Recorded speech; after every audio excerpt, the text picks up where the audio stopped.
E aí, Betão, tá melhorzinho? A febre já passou e as dores do corpo diminuíram. Ai, que bom. Isso aí, tio, vai ficar bom logo logo, hein? Vamos, Vitor, me ajuda aqui, por favor. Ainda bem que você veio comigo pra me ajudar com as compras, Vitor. Ah, não foi nada, tia. Família é pra essas coisas. Mas também, afinal, essa virose aí tá pegando todo mundo. Virose. Agora, tudo que não se sabe o que é, falam que é virose. Ah, mas é virose sim, tia. Esses bichos se multiplicam muito rápido e vão ficando mais resistentes ao tratamento. Cada hora aparece uma espécie nova. Ai, Vitor, pra mim o mais importante é que o Betão fique bom logo. E, tia, muitas pessoas não sabem a quantidade de seres microscópicos que vivem aqui na Terra. A maioria deles são os micróbios. 80% vivem no solo. Ô, tia, vem cá. Você sabia que existem mais micro-organismos dentro da nossa boca do que habitantes do nosso planeta? Nossa, mas é muito micróbio, né? Ah, é uma loucura, tia. A maioria dos seres vivos a gente não consegue ver olho nu. Ah, mas isso aqui eu tô vendo. Vendo o quê, Betão? Maria Rita, olha o sanduíche que você preparou pra mim. Ai, desculpa, Betão, eu não percebi que o pão tava embolorado. Olha aí, tia, bolor de pão é fungo. Bolor é fungo? Mas como é que você sabe disso? Eu aprendi com a minha professora de biologia na escola. Professora super gente boa. Tô até pensando em seguir a mesma profissão que ela. Oh, Betão, acho que a gente vai ter um biólogo na família. Ô, Vitor, e como é que surgiram os micro-organismos? Os micro-organismos, as plantas, os animais, nós mesmos. Toda a vida na Terra surgiu de um mesmo organismo há bilhões de anos. Como assim? Um micróbio e uma pessoa, os dois têm a mesma origem? Isso, Tchau. Tem várias teorias que tentam comprovar a origem da vida. Essa, atualmente, é a mais aceita entre os cientistas. Aliás, esse assunto é a especialidade da minha professora. Ela deu uma entrevista na TV que deve estar passando agora. Vamos assistir. Demorou. Vamos.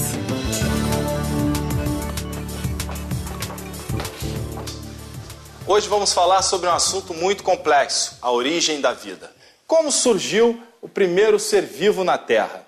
Ao longo da história, professora, nós sabemos que o ser humano sempre buscou essa resposta. Mas existe realmente algum consenso? Não existe consenso, mesmo porque existem diversas visões. Existe a visão religiosa, que fundamentada nos textos religiosos, vai dizer que quem insuflou a vida ou quem colocou a vida na Terra foi um ser supremo. Quando a gente observa na antiguidade os pensadores, eles vão observar que a matéria viva vinha da matéria inanimada. Entre eles, Aristóteles, que foi um grande pensador nessa área e criou a teoria da geração espontânea ou abiogênese. Por exemplo, você colocava num canto da sala roupa suja e suada durante um mês, você fazia gerar ratos. No Renascimento, o pensamento científico começou a brotar. E dentro desse pensamento científico existia um cientista chamado Redi, e ele fez um experimento interessante. Ele pegou 2 jarros transparentes. Dentro desses jarros ele colocou um pedaço de carne e um peixe. Em um dos jarros ele tampou com uma rede, com uma espécie de uma peneira, e o outro jarro ele deixou aberto. Depois de uma semana, o que estava aberto começou a vir larvas. E o que estava fechado não tinha larvas. Ele falou, muito bem, se as moscas não conseguem acessar esse fechado, não nascem larvas, porque as larvas vêm das moscas e não vêm da matéria inanimada. Isso foi provado e a partir dali a teoria da biogênese caiu para os grandes organismos. Bem, pelo que eu entendi, professora, essa teoria só valia para os seres maiores, não valia para os seres microscópicos. Exatamente. Quem efetivamente colocou a pedra em cima da teoria da abiogênese foi Louis Pasteur, um grande cientista francês que, através de um experimento simples, ele conseguiu mostrar que, inclusive, os micro-organismos só poderiam vir de outros micro-organismos. Como ele fez? Ele pegou 2 recipientes. Esses recipientes, eles eram fechados e tinham um duto na ponta, esse duto era aberto. Ele era em forma de pescoço de cisne. Ele permitia o ar entrar, só que por ser uma espécie de um sifão, os micro-organismos do ar não conseguiam penetrar dentro desse tubo. Ele colocou lá dentro caldo nutritivo, os 2, e ferveu. No momento em que ele ferveu, ele matou qualquer outro organismo que estivesse dentro desse caldo. Depois de uma semana não existia micro-organismo lá. As pessoas simplesmente falaram, claro, você matou a força vital desse caldo. Ele falou, você quer ver como não? Quebrou um dos tubos e aí deixou aberto um dos tubos e o outro continuava da forma aberto no pescoço de cisne. Esse que estava aberto, uma semana depois, estava cheio de micro-organismos. Ele provou com isso que os micro-organismos vinham do ar. Os esporos do ar é que vinham e semeavam esse caldo nutritivo. Com isso, ele simplesmente acabou com a teoria da abiogênese ou geração espontânea e criou a teoria da biogênese. Nossa, deve ter sido uma grande descoberta para a época, não? Se foi. No ar que entrou no frasco deviam ter micro-organismos que a gente não vê a olho nu. E nesse caldo foi que eles se reproduziram, né? A partir dessa experiência, que Pasteur comprovou que só se gera uma vida através de outra forma de vida. Tudo bem. Uma vida gera outra vida.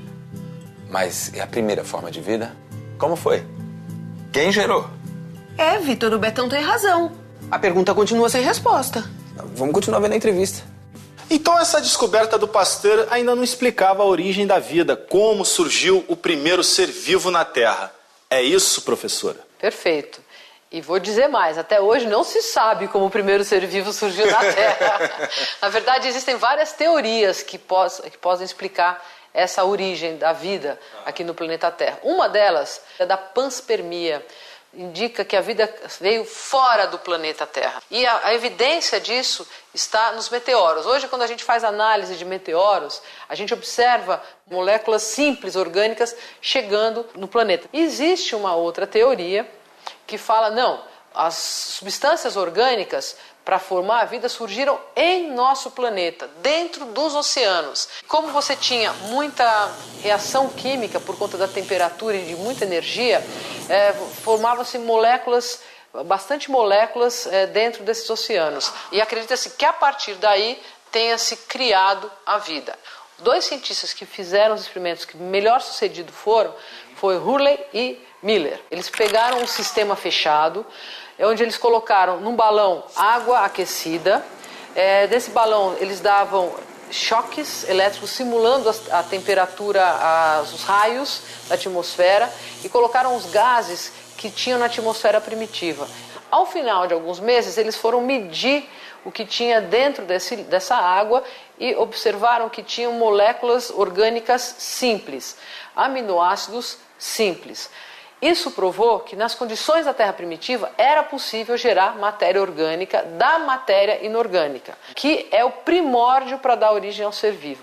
A senhora falou num processo que dura muitos e muitos anos. Afinal, de quanto tempo estamos falando? A Terra surgiu aproximadamente 4 bilhões e 600 milhões de anos atrás. Os primeiros registros que a gente tem de ser vivo vêm de 3 bilhões e 200 milhões de anos atrás. Então a gente observa que da formação da Terra até a primeira evidência de ser vivo... Mais de 1 bilhão, né? Vai dar 1 bilhão e 400 milhões de anos. Então é muito tempo. Será que a vida veio de outro planeta? Eu custo acreditar. Eu prefiro acreditar na teoria do caldo primitivo. Como falou aí a professora do Vitor. Isso ainda não se sabe, né? O que é comprovado é que esse primeiro ser poderia ter surgido desse oceano. Vocês querem uma prova disso? 70% do nosso corpo é água. 95% da alface é água. 75% de uma bactéria também é água. Então isso só reforça a hipótese que nós viemos de uma origem comum e na água. Atualmente, professora, para onde caminha a pesquisa sobre a origem da vida? Então, por incrível que pareça, acredita-se que há uma grande possibilidade da vida ter surgido fora do planeta. Uma boa parte da massa do nosso planeta veio de poeira cósmica e de asteroides.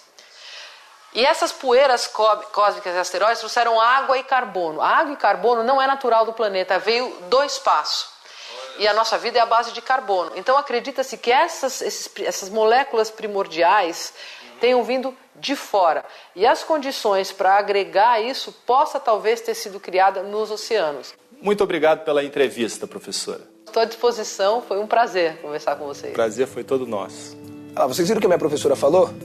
Tudo que é vivo na Terra é formado de combinações desses dois elementos, água e carbono.